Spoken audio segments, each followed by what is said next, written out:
Olá, boa tarde. Hoje é dia 26 de maio de 2020. São 5 horas em ponto e nós vamos começar mais uma entrevista no nosso projeto A Professora Quer Saber, que agora é um projeto aprovado pela Pró-Reitoria de Extensão da Universidade Federal Rural do Rio de Janeiro.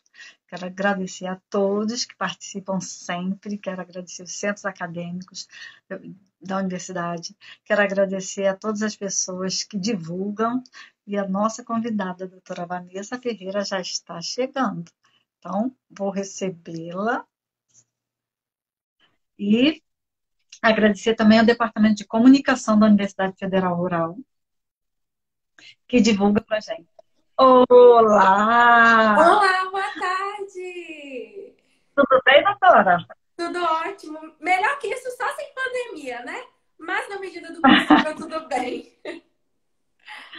Hoje eu ouvi uma amiga falando sobre uma outra live, porque tem muitas, né? E o tema era a loucura, a sanidade das pessoas. Eu falei, gente, eu estou nesse time. Porque se não são as lives que a gente vai fazendo, e a gente pode ver um pouco as pessoas, a gente fica completamente isolado, né? É bem difícil.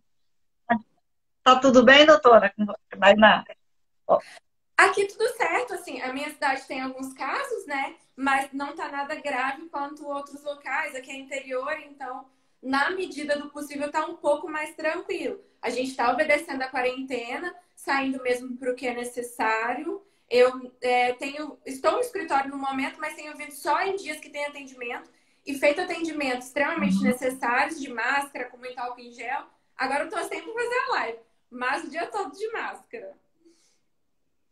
Ah, que bacana. Aqui a gente está mais ou menos respeitando, né? Estou no Rio de Janeiro, na região da zona oeste da cidade, Barra da Tijuca, e olha, já estou vendo aí que o doutor Valderio Val já está, o doutor Rodrigo Langoni, que vai estar aqui com a gente, doutor Felipe Carvalhosa, professor Renato Vieira, Jonathan Bastos, gente, vão chegando, vão avisando todo mundo aí, manda coração, avião, tudo que tem direito, porque hoje a gente vai falar de um tema muito bacana, que é um tema assim, muito querido para mim, que é do trabalhador rural, do segurado especial. Eu acho que o seu telefone, não sei se o seu telefone está no mudo. Eu sempre coloco sem som, aí, mas isso não interfere no microfone, aí evita o eco. Vê se você consegue. Melhorou? Melhorou. Eu quero pedir também para todo mundo que entrar, dizer de onde está falando, para a gente poder saber, né, os Se por lugares. acaso o som ficar Bom, ruim, vocês avisam aí que a gente dá um jeito. tá, é porque está com um pouquinho de eco. Bom, Será que eu colocando o doutora fone melhor? Eu Vanessa, até trouxe, porque eu tô no local fechado. pode ser. Deixa eu colocar. Pode ser. Eu deixo meu telefone no silencioso e tiro todos os sons. Tira todo o Aí quê? costuma ajudar, Não, mas o assim. meu só fica no Olha, silencioso. Talvez é o local, não sei. Só não vai é, dar pra apoiar. tem gente aí, E ó, aí eu tenho que segurar. Baixo Guandu. Baixo Guandu. Então, doutora Vanessa Ferreira, que é advogada previdenciarista, que é representante do IAPM, que é especialista em direito administrativo e licitações, que é especialista em advocacia civil, em direito de processo previdenciário, UFA, está fazendo MBA de previdenciário e trabalho, voltado para acidente do trabalho, e gosta muito de trabalhar com esse tema, por isso que eu convidei a doutora. E vou pedir para ela começar falando para a gente da cidade dela, onde é que ela está, para a gente se localizar aqui, né, no mapa, na cabeça da gente. Onde é que você está e como é que é a sua região? Sim, gente, eu moro no interior de Minas, divisa com o estado do Espírito Santo, estado que mora no meu coração, 5 quilômetros do Espírito Santo. A minha cidade ela tem apenas 25 mil habitantes e grande parte dela é de zona rural. Então, o maior segurado que tem aqui na minha cidade é de fato rural. E é quem mais enfrenta dificuldades, pelo menos aqui, eu acho que é em âmbito nacional, né? Para conseguir hoje uma aposentadoria. Porque, infelizmente, a doutora sabe, é uma tamanha responsabilidade minha aqui, que estou aqui com a figura ilustre do direito previdenciário, especialmente dos segurados especiais. E ela sabe, né, Não. assim como todos que atuam na área, como é difícil a gente convencer o servidor que aquele segurado é de fato um segurado especial. Por quê? Sim. Muitas vezes o segurado especial, ele tem, quase sempre, uma deficiência documental. E a gente auxilia, a gente busca, nós fazemos de tudo que é possível e lícito para que ele consiga muitos documentos, mas nem sempre isso é possível. E já tem aquele olhar desconfiado para essa modalidade de segurado por conta do histórico É verdade. dessa modalidade de benefício, que antigamente, infelizmente, aconteciam muitas fraudes, né?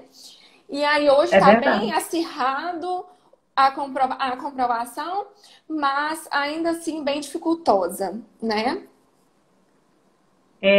A sua cidade, na hora que você falou, ficou meio embolado. Você falou que ela tem 25 mil habitantes. Você 25. está em Minas Gerais, divisa com o Espírito Santo.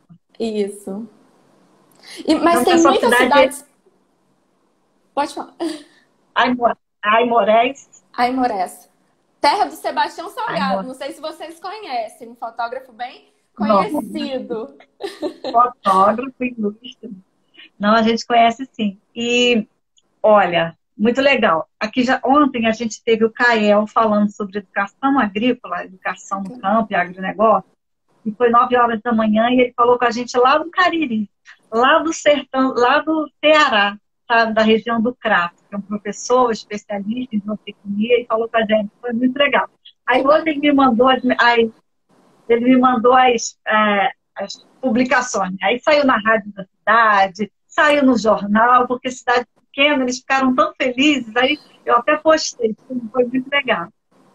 Mas o segurado especial, ele é uma modalidade de trabalhador rural, né? A gente sempre fala isso, porque as pessoas acham que só existe ou o grande, aquele trabalhador, aquele agronegócio gigante, né? Sim. Ou aquele pobre de marredetir, né? As pessoas, mas existem várias modalidades de trabalhador rural. Então, eu queria, você já me falou que aí tem muito, eu queria te perguntar, na sua cidade, quais as espécies de trabalhadores rurais que tem aí? Você tem, quais são? Aqui nós encontramos todas as modalidades. No entanto, assim, a presença predominante é do segurado especial. Mas tem empregadores rurais, né? Tem contribuintes individuais rurais. Assim, contribuinte individual, para ser sincera, eu já ouvi falar, mas não conheço nenhum. A maioria mesmo é empregado rural, né? Mas o contribuinte, eu digo assim, a gente usa empregadores como contribuinte, sim, mas alguém que é da zona rural, não tem produção em grande escala e contribui individualmente, eu nunca cheguei a ver. Empregador rural, que é Entendi. bem comum, empregado rural, perdão, que é bem comum, que são aqueles, né, que tem vínculo de trabalho, carteira assinada, Uhum. e a grande maioria é segurado especial. Aqui é muito comum os contratos de parceria e meação. São os que mais predominam. E alguns arrendamentos. O arrendamento hoje tem acontecido menos. Por quê? Infelizmente, muitos arrendantes achavam que podiam arrendar e continuar sendo segurado especial. E aí, quando Certo. perceberam que não pode, aí pararam um pouco de fazer essa modalidade de contrato. Porque muitos, quando iam aposentar, estavam na dificuldade. Porque chegava Aham. lá e constava que tinha um arrendamento ativo em determinado período. E naquele período já não tinha mais qualidade de segurado especial. Então, hoje já é bem escasso, assim, essa modalidade de contrato. Só faz mesmo quem é proprietário e não é segurado especial. E aí eles fazem porque não vai ter prejuízo nenhum, né? Aham, entendi. Tá. E no quesito aposentadoria, a maioria é pela modalidade de idade, né? Isso no seu caso, aí na sua Sim, cidade. sim. É assim, pouquíssimos casos tentam aquela urbana por tempo de contribuição, que hoje já nem, né, existe mais, com aquele aproveitamento anterior a 91 de determinado tempo para dar o número de anos. Aqui é muito comum também a híbrida. Por quê? Aham. Muita gente ou resolve, quando completa determinada idade, voltar para a roça, né? E fica com Aham. essa mescla. Ou na metade da vida consegue um trabalho, passa num concurso e sai da roça. E Certo. aí, eu, assim, tenho tido alguns casos que essas pessoas, sem orientação, vão requerer a rural. E não conseguem. E, às vezes, já até tem a idade para requerer a híbrida. Aí a gente vai, né, orienta, junta documentação. E, graças a Deus, assim, temos obtido êxito. Temos conseguido a híbrida via ADM. E eu achava, no primeiro caso, eu me recordo, quando eu fui entrar, falei, gente, eles não vão conceder. E ainda tinha a questão do tema, né, em discussão, mas deu certo. E Aham. depois de lá, todas deram certo. Ah, Mas é bem comum, ontem assim. me Tem ligou. muito rural, mas muitos... Porque aqui tem prefeitura. E muita gente acaba trabalhando um período na prefeitura. E eles acham que, por estar Entendi. trabalhando na prefeitura lá na roça, que a gente fala aqui, né? Lá na zona rural, Aham, eles continuam sendo rural. Quando, na verdade, não, né? entendi. Ontem me ligou uma pessoa me perguntando se ela podia se aposentar fazendo esse aproveitamento. E era mulher, e com 57 anos. Aí eu tive que dizer para ela, falei, olha, como é uma situação, né, que você... Ela até sabia que o nome dela era híbrida, ela até, porque as pessoas pesquisam hoje em dia e já chegam pronto para a gente, né? Com Google E ela aí, me né? falou, é, mas eu posso na híbrida. Eu falei, poder pode, mas o problema agora seu não é a prova da condição, é a sua idade, né? E como é que está essa questão? Você tem tido dificuldade de explicar para as pessoas essa situação da idade quando é híbrida? Então, na verdade, a maior dificuldade, muitos nem conhecem a modalidade, é explicar para eles Uhum. que não segue o urbano e sim o rural. Não, mas por quê? Eu sou trabalhador rural. Sim, mas você está tendo o benefício de poder aproveitar. Aí eu falo, não dá para se beneficiar de tudo. Então tem que ter um ônus, né? E o ônus que a lei colocou foi justamente a questão da idade. Que aí, com a reforma, a discussão, mas eu acho que assim, já está praticamente pacífico, que vai seguir a idade, a nova idade urbana. Por exemplo, hoje, 60 anos e 6 meses. E aí, quem veio antes da reforma, por exemplo, isso que é o mais difícil. Quem veio antes da reforma, aí eu falei, não, com 60 anos você volta, que nós vamos pleitear. Aí chega aqui agora, não. Você tem 60 Não, anos e mas quantos 6 meses? Ah, meses. 2 meses. Não, então falta um pouco. Mas, doutora, você falou que eu ia conseguir. Eu falei, então, teve uma mudança aí no meio. É E verdade. aí, a gente tem dificuldade de explicar essas regras, né? Da emenda É. constitucional 103. É a maior dificuldade, que é fazer eles entenderem que, infelizmente, como não tinha o direito adquirido, tem que seguir a nova regra. E a documentação, doutora? É difícil na sua cidade conseguir documentação para fazer prova do rural?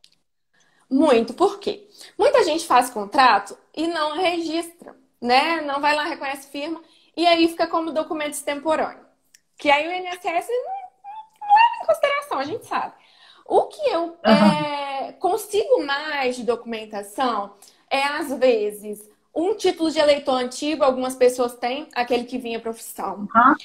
Certidão de Isso. nascimento de interteor, de casamento de interteor, que muitas vezes também está lá. Normalmente o homem como lavrador, agricultor e a mulher como do lar. Aí a gente consegue provar Aham. também. E alguns registros de escola, eles costumavam colocar, quando a pessoa ia lá matricular o filho, a profissão. Então, também É. uma prova grande que eu consigo. Nas outras coisas, é muito, muito do caso concreto. Normalmente, eu gasto, sim, 1h30, 2 horas com um atendimento inicial de um rural. Por quê? Eu brinco que eu viro eles de cabeça para baixo e sacudo. Que eu vou, assim, pergunto tudo da vida. Se registrou boletim de ocorrência alguma vez, por onde passou, se foi internado, para ver se em algum lugar tem algum documento. E aí eles já chegam falando assim: não, eu não tenho documento nenhum. Não vou conseguir. Calma, calma. Eu falo, calma que nós vamos achar. Eu te prometo que nós vamos achar alguma coisa. Porque se você viveu, você vai ter documento. Aí eles morrem de rir. Exatamente. Porque eu tento levar de uma forma descontraída, porque normalmente são pessoas que têm uma certa dificuldade de conseguir uma documentação, né? De saber o que Aham. serve. Aí eu sento e eu faço uma lista personalizada para cada cliente. Enquanto eles vão falando e eu vou, né, pegando ali o que pode ter de prova, eu faço a listinha e Uhum. aí eu imprimo e eles levam. Eu falo, quando você for achando, você vai riscando. E aí a maioria volta com pelo menos 70% da documentação. Mas se a gente for olhar eles, muitas vezes a gente desistiria, né? Porque eles falam, não, não tem É. mais nada. eles têm tido muita dificuldade para preencher a autodeclaração, que a autodeclaração é um documento relativamente novo de forma obrigatória, né? Sempre Sim. existiu, a gente sempre pôde produzir esse documento, que podia ser até de próprio punho, muitas vezes. Mas agora a gente tem um modelo, um padrão lá. Eles têm sentido, eu estou falando que aqui, os casos que eu tenho, ainda que eu moro numa cidade grande, eu tenho casos rurais, gente. Mas ainda assim as pessoas têm tido aqui muita dificuldade para preencher aquela autodeclaração. Como é que é aí? Então, o que acontece? Os meus clientes, eles não têm condição de preencher sozinhos a autodeclaração, de forma que realmente demonstre a realidade deles. Porque, às vezes, a gente fica assim, gente, mas o que será que a INSS quer saber com isso? Né? Eu mesmo fiz vários cursos para preenchimento de autodeclaração. Porque se você preenche errado, você prejudica o seu cliente, né? E se você orienta errado, você também exigência de prejudica. novo. Ou às vezes eles simplesmente indeferem. O que eu faço? Eu chamo o cliente aqui e vou fazendo, aí eu vou perguntando. Só que eu vou perguntando de forma traduzida, né? De fato que ele quer saber com aquilo ali. Porque se eu falar do jeito que tá ali, ele não vai entender. E aí eu vou preenchendo. Quando eu termino, eu leio, explico, peço para ler, para conferir. Aí assina. Porque se não fizer assim, não vem preenchida ou vem preenchida errada. É muito complicado. E assim, eu conversei com colegas, todo mundo está fazendo dessa forma. Porque se você deixa... Gente, eu tenho cliente que, assim, sabe escrever um nome só, sabe? Sabe ler o básico do básico do básico. Eles não têm condição de... Gente que trabalhou a vida toda na zona rural, que não teve acesso a estudo, que aprendeu a ler com um primo que sabia ler, sabe?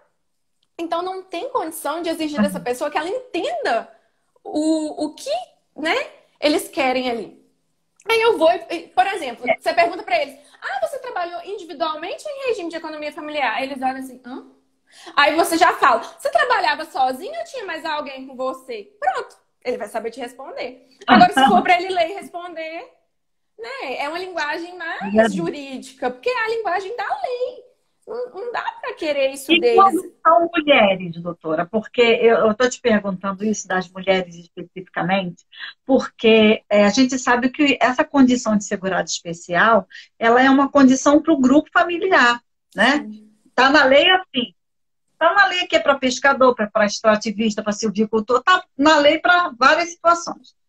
Mas a gente sabe que o grupo familiar, às vezes, tem uma mulher que, se às vezes o homem tem dificuldade, às vezes a mulher tem muito mais.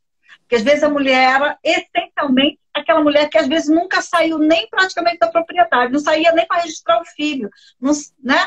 A parteira tinha o filho lá na propriedade e tudo mais. Então, eu estou te perguntando isso porque eu dei uma palestra num assentamento e eram para mulheres trabalhadoras, para trabalhadoras rurais. E eu fiquei muito bem impressionada com a resposta que eu tive delas, do esclarecimento. Elas falaram assim para mim, porque eu falei dessa mudança da 13846, que trouxe a necessidade da declaração, e falei do tempo. Ainda não tinha passado a emenda, então a gente não tinha certeza, mas eu já tinha falado, ó, saiu do texto, em princípio não vai ter mudança. E elas falaram o seguinte para mim: doutora, quando a gente tem que fazer compra de semente, de insumo, de ferramenta, a gente não deixa mais o nosso marido ir, ou o nosso companheiro. Algumas falam assim, a gente vai, porque aí a nota fiscal sai no nosso nome. E depois a gente tem um documento, porque se não for isso, a gente não tem documento nenhum. Porque o homem é que faz as compras, entendeu? Eu achei uma grande sacada. Então, só que aqui, aí pelo jeito vocês usam bastante nota fiscal. A gente quase não usa. Por quê? A maioria não compra com nota. Às vezes, assim, tem a nota, mas não pega. E aquilo acaba sendo jogado fora, não guarda. E aí, raramente a gente tem nota para juntar. Mas o que eu utilizo aqui como prova? Algumas coisas. Primeiro, se tiver recebido um salário maternidade, né? Já tem algum documento daquela época. Na certidão de nascimento do filho, normalmente, ou tá que ela é lavradora ou que o marido é. Então, eu vou pegando o aproveitamento do marido. Eu uso muito a documentação do marido, e específica da mulher, eu uso muito ficha de posto de saúde e internação em hospital. Porque lá é algo personalíssimo. Então, lá vai ter que estar a profissão da pessoa. Quando não está do lá, a gente vai e usa Aí esses dois documentos são os mais utilizados, entendeu? Aqui por nós, porque realmente eles não têm nem hábito de pegar, de pedir nota. Eu já falei várias vezes, já dei palestra a respeito disso aqui. Mas é uma cultura que eu ainda estou tentando inserir aqui na minha localidade, porque eu gosto muito, sempre que eu tenho oportunidade, de estar falando com essas pessoas sobre a necessidade que elas têm, de tudo que elas forem fazer, elas terem um documento, porque senão elas não vão conseguir se aposentar, né? Então, assim, esses são os documentos mais utilizados, mas 70% dos documentos que usa é do marido. E, às vezes, essa matrícula da escola tem também que a mãe era lavradora. Aí eu também utilizo. Entendi. Aí na sua região, é comum eles terem DAP? Gente, DAP Não. é Declaração de Aptidão para o Pronaf. Aí tem, não? Feiras orgânicas, Quando eu feiras dei a palestra, foi lá. Não tem DAP. Assim, tem gente que tem DAP, só que é raridade. Quando eu fui dar essa palestra, foi até sobre a lei da MP 3.846, se eu não me engano. E aí eu falei da DAP, porque ela é trazida, né? Eu falo, gente, a DAP é uma prova incontestável, a não ser que tenha algo que descaracterize num dos sistemas, ela é indiscutível, é necessário. Só que, infelizmente, aí eu fui conversei, aqui é Ematé, conversei lá. Falei, olha, teve uma procura maior, depois... Aí ele, olha, Vanessa, muito pouco, pessoal. Eles vêm aqui mais quando eles vão fazer algum tipo de... pedir algum crédito bancário, aí que eles fazem a DAP aqui, normalmente. Então, pouquíssimo. Pouquíssimo. Assim, dos casos que eu tive, raridade ter DAP. O negócio é documento mesmo. E outra coisa da questão da mulher, que eu me lembrei, qual o problema da pessoa preencher uma autodeclaração sem orientação? Se coloca lá que trabalha sozinho e tem uma esposa ou tem um marido, isso depois vira um problema. E aí é outro receio que, né? Nossa, quando o segurado preenche, eu olho ela todinha e eu converso. Porque assim, eu converso para saber a realidade, né? Para ver se está preenchido de forma adequada. E olho, porque às vezes... Porque eles não sabem, né? O que eu falei, o que é regime de economia familiar. Tem muita gente que... Advogados que não são da área, eles não sabem, né? E são advogados. E isso não é nada ruim, é porque não é da área, não tem obrigatoriedade de saber. Mas você imagina alguém que nunca estudou, como que vai saber o que significa isso? Então, assim, é muito complicada essa questão da autodeclaração. Eu acho que era melhor colocar assim que deve ser feito, mas que, mesmo que ela tivesse preenchido errado, vendo os documentos de forma adequada, fosse concedido. E a gente tem visto que na prática não está assim. Eu já me deparei com casos, eu trabalho muito com consultoria, eu peticiono muito para outros advogados. Já vi muitos processos que a autodeclaração estava equivocada, a documentação correta, tinha tudo para conceder, foi indeferido. Então é muito delicado. Tem uma dúvida que sempre me perguntam, né?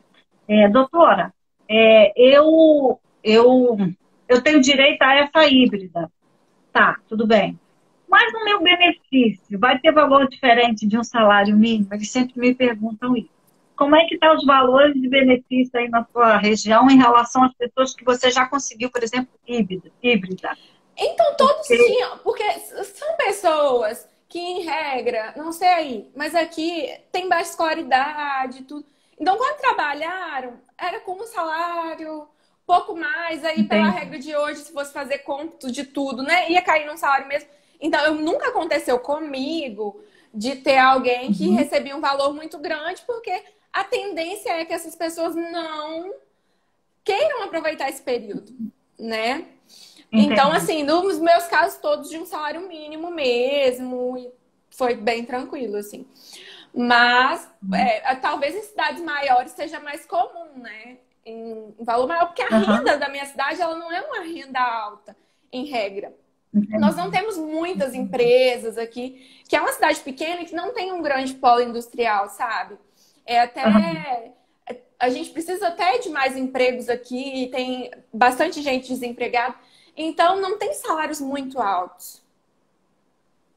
E aí, na sua região, é mais agricultura ou é mais pesca? Ou como é que é o segurado especial? Qual é o perfil do segurado especial da sua região?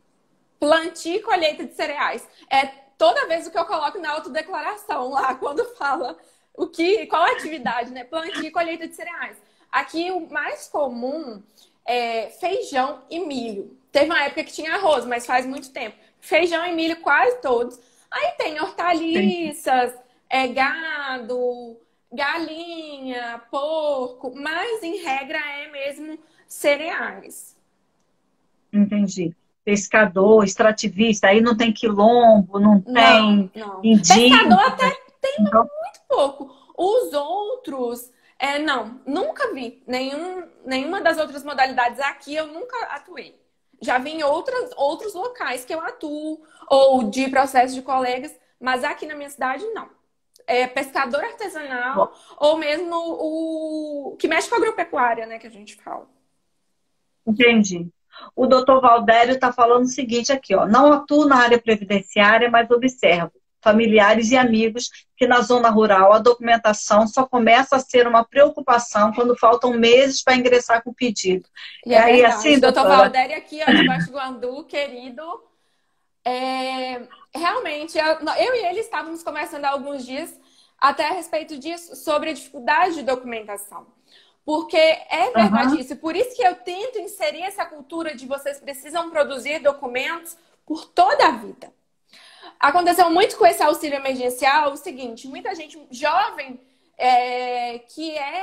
que trabalha em regime de economia familiar, ai, doutora, eu tô querendo pedir. Eu falo, olha, a lei não trouxe a possibilidade do segurado especial requerer, tá em votação, depois foi aprovado, mas vetado pelo presidente, então não tem essa autorização. Se você fizer isso, você vai perder a sua qualidade de segurado. Por quê? Você está falando ali que você está, por determinado período, trabalhando na zona urbana. Ah, mas eu quero e tal, tá longe de me aposentar. Eu falo, por sua conta em risco. Mas você está ciente. Mais ainda, né? Você vai perder o benefício da idade. Né? Não, e se adoecer? E se tiver um filho? Porque não é só aposentadoria. Aí eu falava, eu não sei se no final requereram, porque eu falei, eu não faço requerimento para segurado especial. Né? Não auxilio, porque eu entendo que é incorreto. Então, eu não vou auxiliar em algo que eu discordo, porque eu acho que o prejuízo é maior. Mas eu acredito que alguns talvez tenham feito. Deixa eu te espremer um pouquinho. Agora que eu já entendi como é que é toda a sua região, eu vou te pedir, porque eu sei que tem vários estudantes, inclusive alunos meus aqui, e eles não estudaram previdenciário ainda. Na minha universidade que eu dou aula, é disciplina obrigatória. A gente, graças a Deus, tem. E, inclusive, quem dá previdenciário lá na Universidade Federal Rural do Rio de Janeiro é Cristiane Mussi, que é minha chefe. Ah, que legal! Eu dou direito agrário, eu dou direito agrário, eu dou outras disciplinas, dou obrigações, dou o que for. Mas, geralmente, no 10º período, eles têm direito previdenciário e é com ela. Então, alguns alunos que eu estou vendo aqui não tiveram ainda direito previdenciário. Aí eu vou pedir para a doutora, você me desculpa, mas eu vou pedir. Vamos lá, a gente falou como é que é a nossa cidade, mas eu quero que eles vejam por você, porque agora é o momento aula. Quem é o segurado especial? Quais os benefícios a ele devidos dentro do direito previdenciário? Então, o segurado especial é aquela pessoa física que mora em zona rural ou aglomerado urbano ou rural próximo à zona rural, que atua em regime de economia familiar ou de forma individual, como proprietário, possuidor, arrendatário, meeiro, e mais aí uma série que eu não vou lembrar de todos agora, parceiro. Ativista, silvicultor, quilombola. Todos esses. Aí atua na agropecuária, ou na pesca, ou no extrativismo, e tem o seringueiro também. No que tange agropecuária, é numa área de até 4 módulos fiscais. Isso aí vai variar de acordo com a cidade, que deve ser olhado. Tem um site, normalmente tem um site que agora eu não me recordo, que tem todos os municípios do Brasil, que você olha lá quanto é um módulo... Isso. Quanto é um módulo fiscal em cada município. Aí vocês vão lá consultar, porque a internet está aí para nos ajudar. Mas, de forma mais simples, quem é o segurado especial? Quando a gente pensa em regime de economia familiar, quem vai ser componente desse regime? Primeiro, o titular que a gente fala, que normalmente é o homem, que tem aquela cultura, né, até hoje de provedor, mas muitas vezes pode ser também a mulher. Vai ser a esposa, caso ela não tenha um vínculo urbano, e o filho maior de 16 anos. Só que tem que analisar se não tem nada que vai desconstituir essa qualidade de segurado especial. O que poderia desconstituir? Por exemplo, se for casado, né? Se tiver um vínculo urbano. Em casos que existe um vínculo urbano, aí fica mais complicado ainda para o outro que não tem comprovar a qualidade de segurado especial. Por quê? Especialmente quando é a mulher. Se o homem tem vínculo urbano e a mulher é segurado especial, ela vai ter que ter documentação em nome próprio. E se a renda do homem for superior a um salário mínimo, que é o que o INSS normalmente considera, vai ter que comprovar que o exercício da atividade de segurado especial dela é necessário para a sobrevivência da entidade familiar. Porque se não comprova, o INSS não considera, e muitos magistrados, especialmente no juizado, também não consideram. Então, a gente trata com muita delicadeza esses segurados. A análise, eu falo que cada segurado especial é um segurado especial, porque eles são extremamente peculiares. Doutora Vanessa, a doutora Valéria Gaurim, que está aqui com a gente, do professora Juliana Ribeiro também, tá? A gente toda hora entra e sai gente, mas a gente vai vendo, a gente vai falando. Eu vou falar de uma pessoa que entrou aqui, a presidente da OAB da minha subseção, doutora Glória, muito querida, uma pessoa admirável. Glória Rabelo, tô vendo ela aí. A gente sabe que esse tema é um tema assim, muito interessante, né? Eu ontem, atendendo essa pessoa que me procurou, ela falou assim para mim, doutora, achei muito engraçado, porque ninguém sabe me dar uma resposta direta. Eu falei assim, mas é assim mesmo, é porque não é um tema tão comum, ainda mais na Barra da Tijuca, no Rio de Janeiro, né? Que é assim, muito urbano. Ela falou assim, mas eu preciso de uma resposta. Eu falei, calma, a gente vai conseguir chegar num bom termo. Mas esse segurado especial, a gente sabe que homem e mulher, a gente sabe que tem uma instrução normativa que dá uma certa garantia, ainda que exista esse que trabalha em zona urbana. A gente sabe que tem ali, que a gente tem que às vezes lembrar o INSS, a própria instrução normativa, né? Toda hora a gente tem que fazer um lembrol, né? Botar uma estrelinha na peça, né? Lembra da instrução normativa, número tal, 96, 93, 46. A gente fica lembrando a eles as instruções normativas, principalmente quando já sai da APS e cai na junta, que a gente sabe que, olha só, era para ter sido resolvido lá. Vocês não têm vinculação com as instruções normativas em sede de recurso e na Câmara, mas era para ter sido resolvido lá. Então, né? Olha, conselheiro, né? Ajuda aí. O que eu mais faço em recurso administrativo é preliminar. Gente, quando eu comecei a fazer recurso administrativo, que eu estava acostumada até então só com o judicial, quase tem mais preliminar do que do direito, porque é tanta coisa desobedecida, que quando eu comecei a fazer, eu falei, não pode ser isso tudo, não. Aí eu faço da reabertura de tarefa, que muitas vezes eu trago em preliminar também a necessidade de pesquisa externa, de oficiar. JA, a coisa mais rara. E eles não indeferem expressamente. Não, eu indefiro. Mas tá, você indeferiu. Mas e meu pedido de JA que tá aqui, que tem indício de prova? Não, eles fingem que nem viram muitas vezes. Infelizmente, não é verdade. Faz assim, ouvido de mercador e, né, tô olhando o horizonte. Eles não veem a peça, não veem, a gente instrui, né? Não, a gente instrui, porque eu faço o pedido expresso de JA na minha peça e eu ainda faço aquele formulário, para não falar que não viu. O formulário com o nome já de todo mundo, sabe? Para não ter nem que abrir exigência por causa disso. Mas mesmo assim, não, ninguém pediu nada e vambora. É mais ou menos assim, entendeu? Infelizmente. É desse jeito. E isso quando você não tem depois uma decisão que não tem nada a ver com o seu pedido, né? Do tipo, ou quando é de outro segurado, né? Exatamente. É aquele copia e cola que você fala, da onde saiu isso, meu Deus? Não, né? Eu já tive, sabe Era análise de um segurado, vamos colocar, análise da Maria. Aí eles pegaram e colocaram o quinis da Joana. E julgaram pelo quinis da Joana e não da Maria. É inacreditável, mas acontece. Quando eu li aquilo, eu falei, não, como eu vou explicar para essa cliente que ela não conseguiu a apostadoria por causa da Joana? Imagina! Não, e tem uma coisa. A gente pensa que os problemas previdenciários, eles são só em sede administrativa, mas não são. Não são. Eu já tive, assim, contestação da autarquia em processo judicial, dizendo que a segurada não tinha direito, porque ela era uma pensão por morte, ela queria provar 30 anos de convivência, né?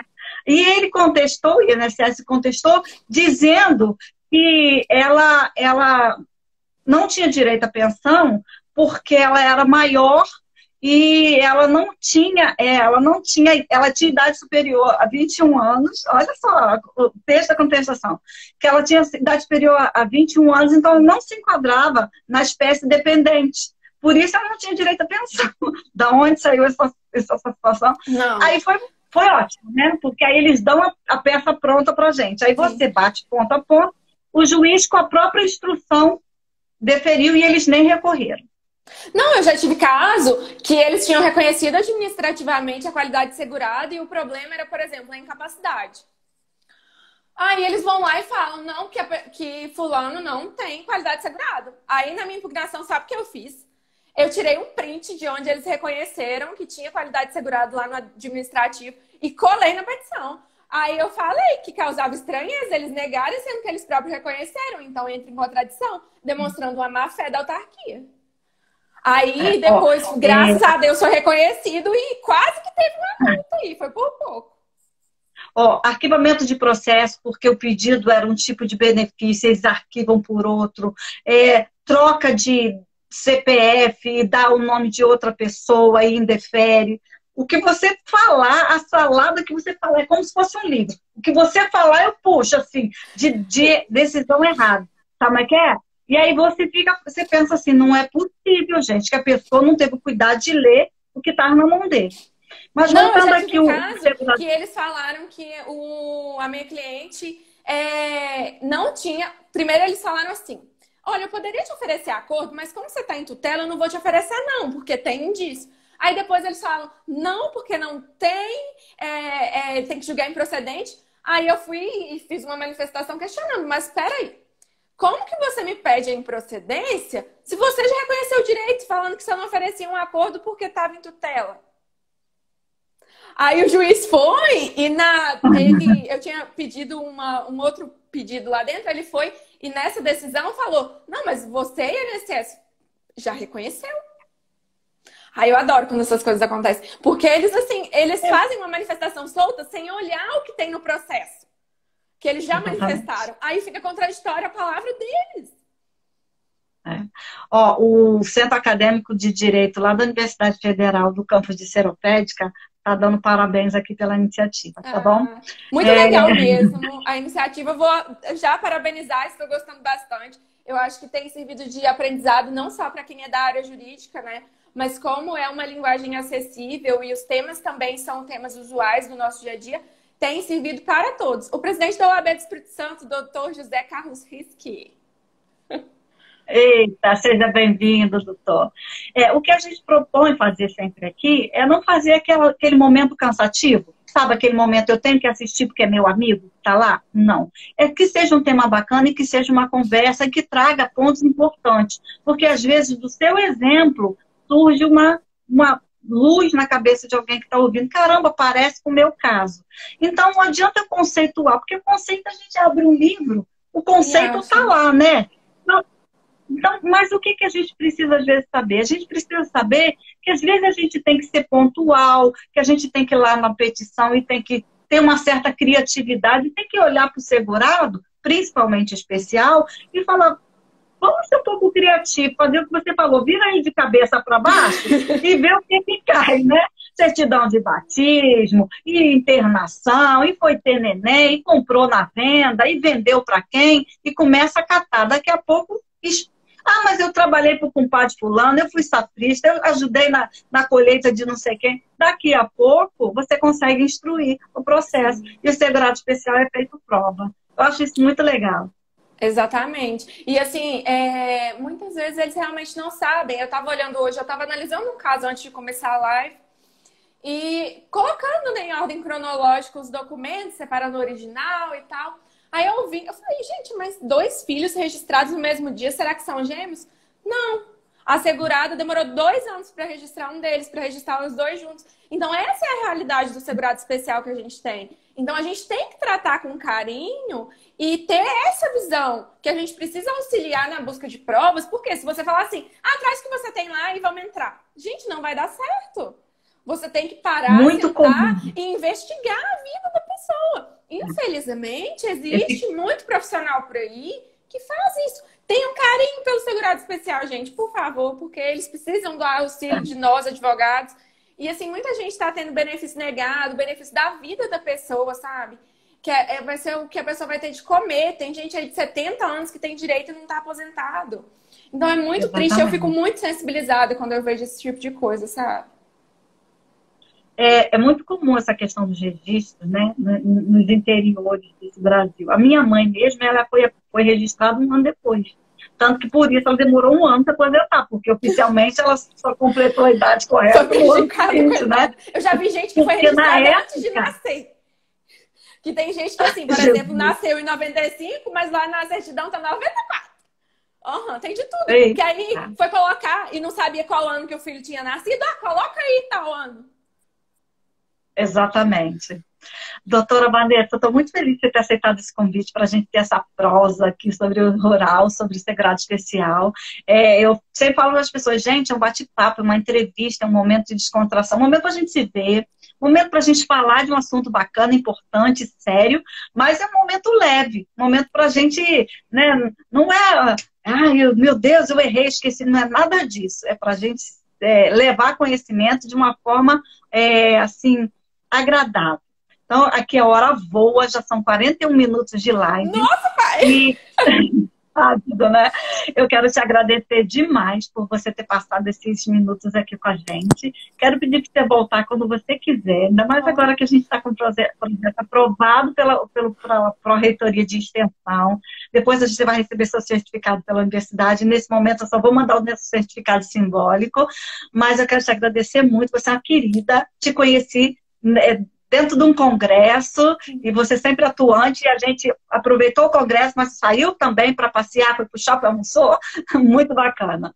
Nossa, eu que agradeço o convite, assim, você sabe o quanto eu te admiro, e você, para mim, é uma das figuras em âmbito nacional de segurado especial, e se precisar, eu vou atrás pedir ajuda, e assim, é uma honra estar aqui com você, e falei uma responsabilidade, justamente porque você é referência, né, com relação a esses segurados. Estou à disposição sempre que precisar. Agradeço a todos também que participaram. Obrigado por separarem esse tempo para estarem aqui conosco. E sem palavras para te agradecer. Foi um prazer enorme te conhecer naquele congresso que marcou nossas vidas, né? E restam apenas boas lembranças. Fez 1 ano agora, um pouco que a gente foi. E espero que a gente tenha muitas oportunidades aí para frente para estarmos juntas e que seja muito bom para nós aí pelo Brasil todo. Espero que isso acabe logo, que a gente fique bem logo, que as coisas se ajeitem e nós possamos voltar a lutar com todas as armas, né? Para defender os nossos segurados, porque agora nós estamos um pouquinho limitados. E é isso, muito obrigada. Eu que agradeço. Esse atendimento com eles, eu acho que eu tenho sido mais prejudicado, porque eles precisam de um atendimento pessoal. Não tem como mandar coisa pelo computador, às vezes não tem um e-mail, a gente que cria o e-mail, né? A gente que dá o nó em pingo d'água. Eu acho que esse atendimento com o rural, ele tem sido bastante prejudicado. Mas se Deus quiser, isso vai passar. Eu quero te perguntar se eu posso salvar no IGTV, se eu posso colocar no canal do YouTube. Posso? Eu quero fazer, deixa eu só tirar esses como é que fala, esses comentários aqui, né?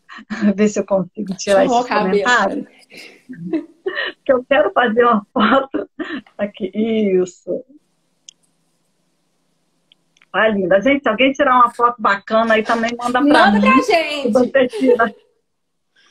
Deixa eu ver se eu consigo desativar os comentários. Ah, desativei. Deixa eu ver se eu consigo. Deixa eu ver. Opa, peraí. Isso, ficou ótimo. Aê. Doutora, muito obrigada. Volte sempre, a casa é sua, tá? Fica com muito Deus. Obrigada. Tchauzinho, gente.